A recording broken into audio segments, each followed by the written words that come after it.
modelos de organización celular. Las células procariotas, que su significado no es nada más y nada menos que sin verdadero núcleo. Estamos hablando de las células bacterianas, exclusivamente. Vamos a encontrar fundamentalmente células de menor tamaño, mucho menos complejas, mucho más antiguas en la aparición en el origen de la vida, y con menor cantidad de orgánulos celulares y solamente casi en exclusiva los elementos fundamentales para poder realizar las tres funciones vitales y ya está.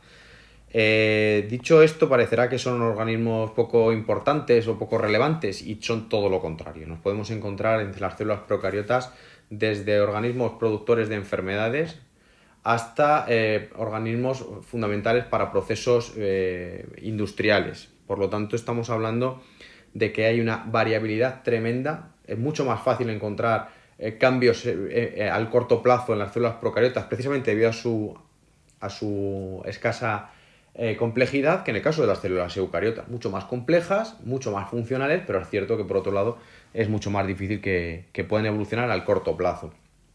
Como ya hemos dicho, la principal diferencia es que no tienen su material genético envuelto por una membrana nuclear, no tienen núcleo y se encuentra disperso en una zona que se denomina nucleoide normalmente. Y de las pocas cosas que tienen en común con los organismos eucariotas es la presencia de ribosomas, ligeramente diferentes, pero con la misma función, la de producir proteínas. Hablaremos en su momento. Y luego tenemos la célula eucariota, que aquí la principal diferencia, pues son bastante más grandes, tienen una mayor diversificación en las funciones porque tienen bastantes orgánulos celulares que tienen funciones específicas dentro de la célula, y aquí el material genético no está disperso, está incluido dentro de una doble membrana nuclear, es decir, tiene núcleo. Por lo tanto, esa es la principal diferencia.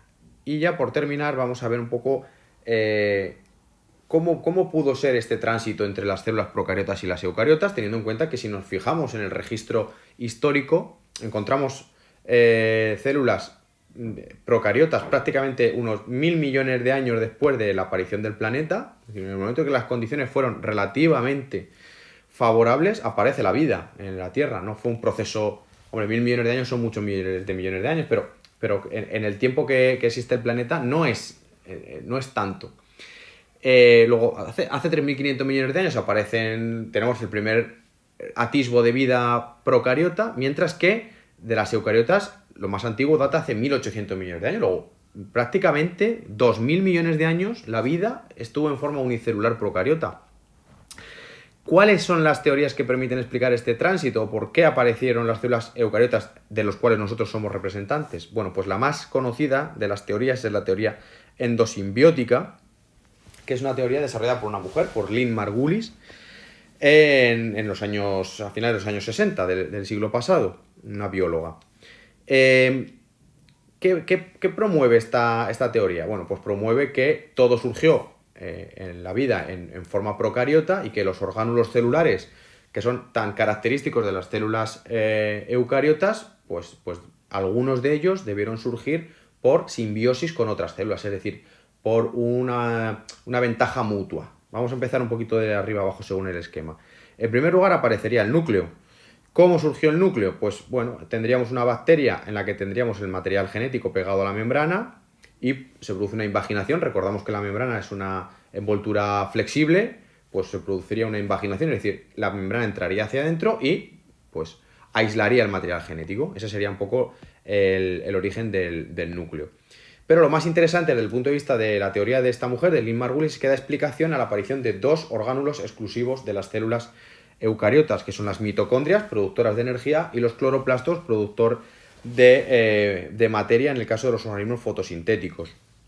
¿Cómo surgiría? Pues en el caso de las mitocondrias estaríamos hablando que el hospedador sería una célula procariota anaerobia, es decir, no puede vivir en presencia de oxígeno, y entra en cooperación con una célula procariota aerobia, es decir, que sí puede vivir en presencia de oxígeno y aprovechar ese oxígeno. Luego, de esta manera, la nueva asociación sería capaz de vivir en presencia de oxígeno y la primera bacteria, la hospedadora, pues le daría cobijo a la segunda.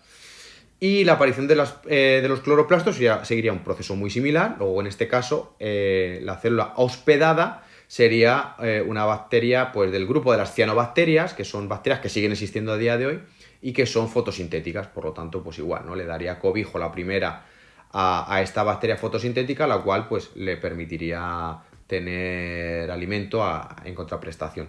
¿Por qué esta teoría es tan interesante? Porque si nos fijamos en las características de los mitocondrias y de los cloroplastos, nos damos cuenta que son muy parecidas a las de las bacterias, aunque están dentro de nuestras células eucariotas. Por lo tanto, una teoría bastante más que posible por lo que las pruebas remiten.